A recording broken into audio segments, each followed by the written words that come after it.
राजा चंद्रभान एक बहुत ही अच्छे राजा थे। उनकी 3 रानियां थी, जिनका नाम लक्ष्मी, सरस्वती और पार्वती था। सब कुछ बहुत अच्छा था, सब बहुत खुश थे। चंद्रभान के राजा बनने से उनकी प्रजा भी उनसे बहुत खुश थी। लेकिन राजा और रानियों को बस एक ही बात का दुख था कि उनकी कोई औलाद नहीं थी। राजा चंद्रभान इसी बात को सोच सोच कर परेशान रहते थे कि उनके बाद उनके राज्य का उत्तराधिकारी कौन होगा।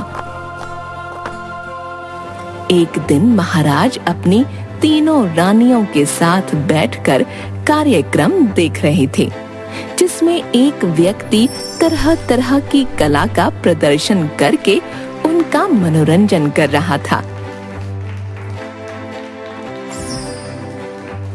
जब कार्यक्रम खत्म हुआ तो राजा ने उसे अपने पास बुलाया। तुमने तो समा बांध दिया, तुम्हारा नाम क्या है? महाराज, हमारा नाम है मनोरंजन। चलो दिल्ली ले चलें। अभी नहीं, फिर कभी चलेंगे। चलिए ना महाराज, दिल्ली चलते हैं, वहाँ ताजमहल भी देख लेंगे। ताजमहल तो कश्मीर में है। तुम दोनों ही गलत कह रही हो, ताजमहल तो आगरा में है। अगर मैं ना होती तो न जाने तुम दोनों का क्या होता। अरे मेरी तो सुनो। मनोरंजन जी, आप दिल्ली में रहते हैं क्या? महाराज, मैं आपके पड़ोसी मुल्क में ही रहता हूँ। और चलो दिल्ली ले चलें, मेरा तकिया कलाम है। अच्छा, मेरा भी तकिया कलाम है, चलो बाहर ले चलें। राजा के ये कहते ही सारे लोग हंसने लगे और मनोरंजन वहां से जाने लगा। तभी उसने देखा कि उसकी पत्नी और उसका एक छोटा सा बच्चा भी उसके साथ जा रहे हैं। राजा ने उसे वापस बुलाया और बहुत सा धन और स्वर्ण मुद्राएं उपहार में दिए। रात के समय, क्या हुआ महाराज, आप इतना परेशान क्यों लग रहे हैं? जब से आपने मनोरंजन के बेटे को देखा है, तब से आप उदास लग रहे हैं। पता तो है तुम्हें, मैं क्यों परेशान हूँ। तभी वहाँ बाकी रानियां आती हैं और आते ही कहती हैं, चलो चलो महाराज, हम सब घूमने चलते हैं। हाँ, चलो, खूब मजा आएगा। एक काम करो, तुम सब चले जाओ, मेरा मन नहीं है। चलिए ना, आपका थोड़ा मन बहल जाएगा, और बहुत दिनों से हम कहीं गए भी तो नहीं हैं।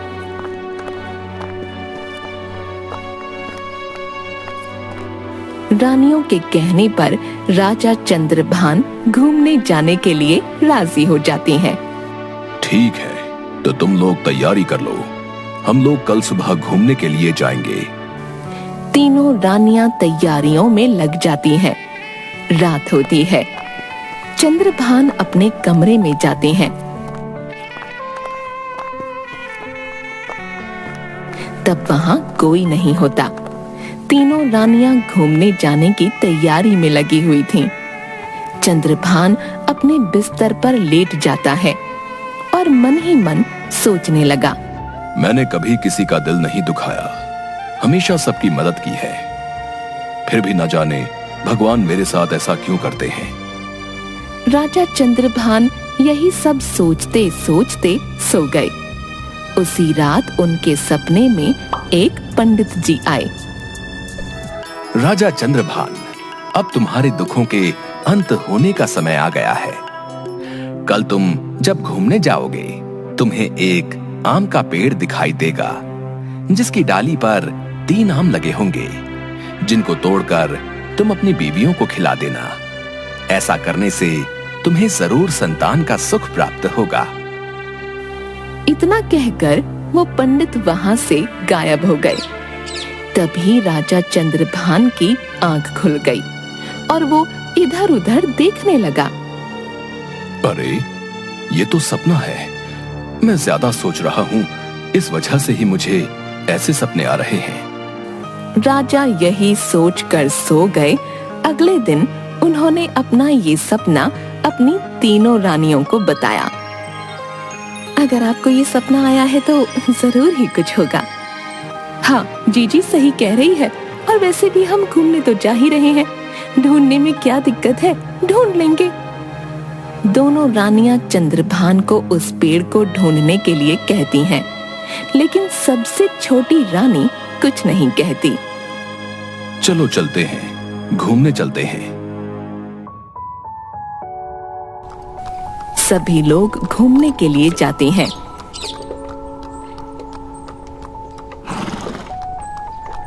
वाह वाह, कितना अच्छा लग रहा है यहाँ, बिल्कुल स्वर्ग जैसा अनुभव हो रहा है। चिड़ियों की चहचहाहट, कोयल की कूक, सब कितना अच्छा लग रहा है। और नदी का ये ठंडा पानी, सब कितना अच्छा लग रहा है। सब लोग मजे कर रहे थे, लेकिन राजा चंद्रभान इधर उधर उस आम के पेड़ को ढूंढ रहे थे। उन्होंने इधर उधर देखा, लेकिन कहीं भी उन्हें वो पेड़ नहीं दिखाई दिए। वो निराश हो गए। मैं फालतू में ही इतना सोच रहा हूँ। मैं ये भूल गया था कि वो एक सपना है।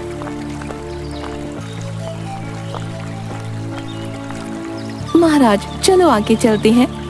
चलो। वो लोग आगे जाने लगते हैं। तभी उन्हें रास्ते में एक पंडित दिखाई देता है। उन्हें देखकर उनके मन में एक आस जग जाती है। वो उनके पास जाते हैं। बाबा, यहाँ कहीं आम का पेड़ है?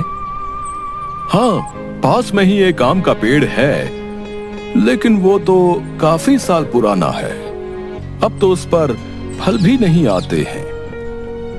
अच्छा, फल भी नहीं आते? चलिए ठीक है। राजा चंद्रभान अपनी रानियों के साथ आगे जाने लगते हैं। तभी उन्हें वो आम का पेड़ दिखाई दिया। वो उस पेड़ के पास गए तो उन्होंने देखा कि उस पेड़ पर केवल 3 आम थे। अरे, ये कैसा पेड़ है? इस पर तो बस 3 ही आम हैं। चंद्रभान उन आमों को देखकर खुश हो गया। उसने तुरंत अपने सेवकों को उन आम को तोड़ने के लिए कहा। सेवकों ने आम तोड़कर राजा को दे दिए। राजा आम देखकर बहुत खुश हुए। अब मेरा पिता बनने का सपना जरूर पूरा होगा।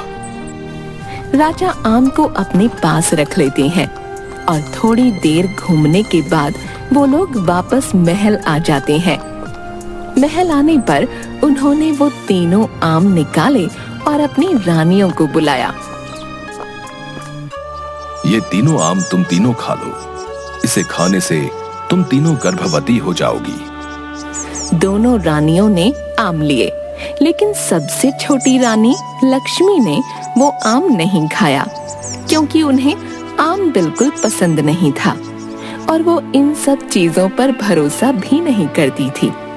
जब ये बात राजा को पता चली तो राजा बहुत गुस्सा हुए। वो इतना ज्यादा गुस्सा हो गए कि उन्होंने लक्ष्मी को अपने महल से निकाल दिया। महल से निकलने के बाद वो जंगल में अपना जीवन यापन करने लगी। कुछ दिनों बाद चंद्रभान की दोनों रानियां गर्भवती हुईं। इधर राजा की तीसरी रानी भी गर्भवती हुई और कुछ महीनों बाद तीनों रानियों ने एक एक पुत्र को जन्म दिया। लक्ष्मी के बेटे ने बड़ा होते होते कई विद्याएं ग्रहण कर लीं। एक दिन लक्ष्मी ने उसे अतीत की बात बताई और महल जाकर राजा की सेवा करने के लिए कहा। भरत अपनी माँ की बात मानते हुए महल की ओर चल दिया। प्रणाम महाराज। प्रणाम। कौन हो तुम और कहां से आए हो?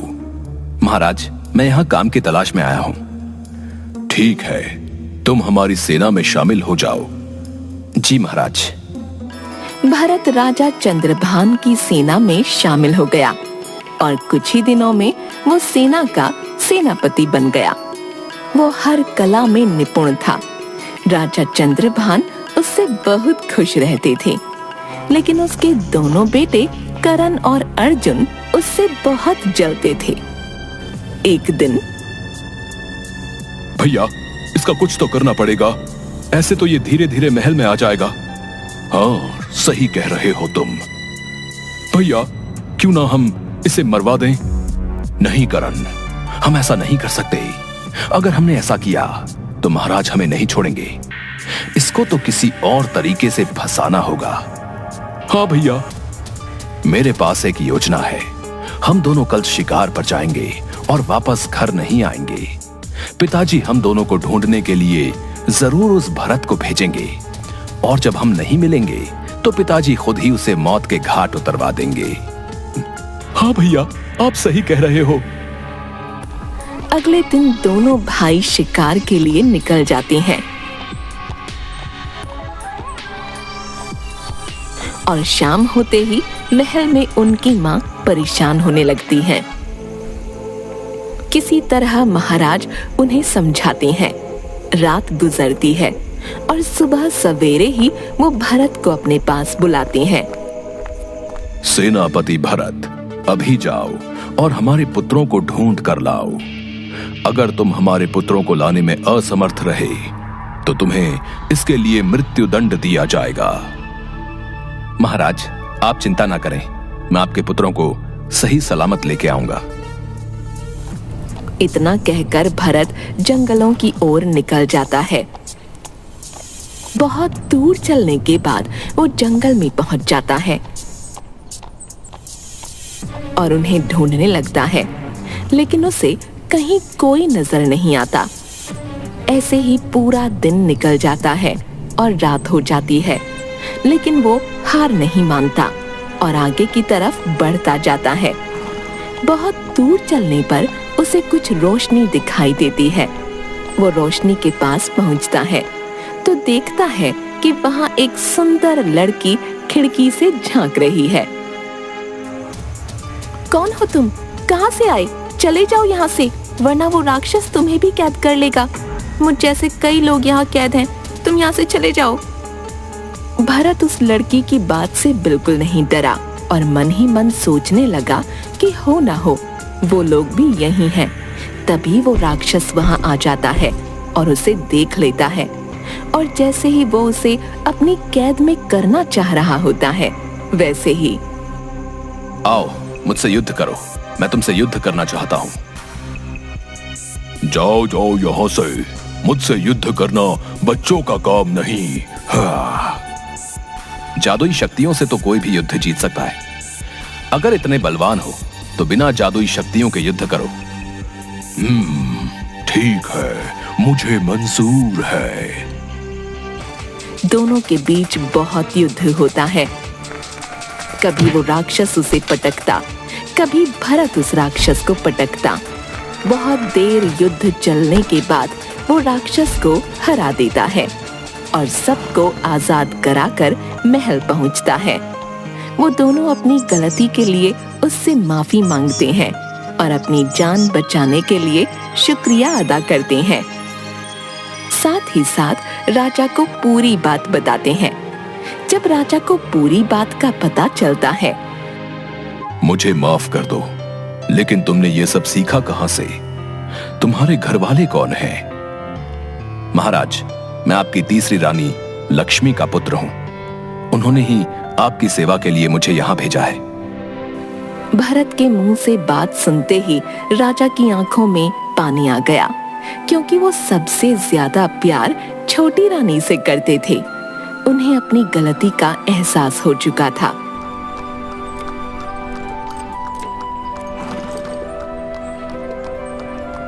और अपनी गलती की माफी मांगी और वापस अपने महल साथ लेकर आ गए।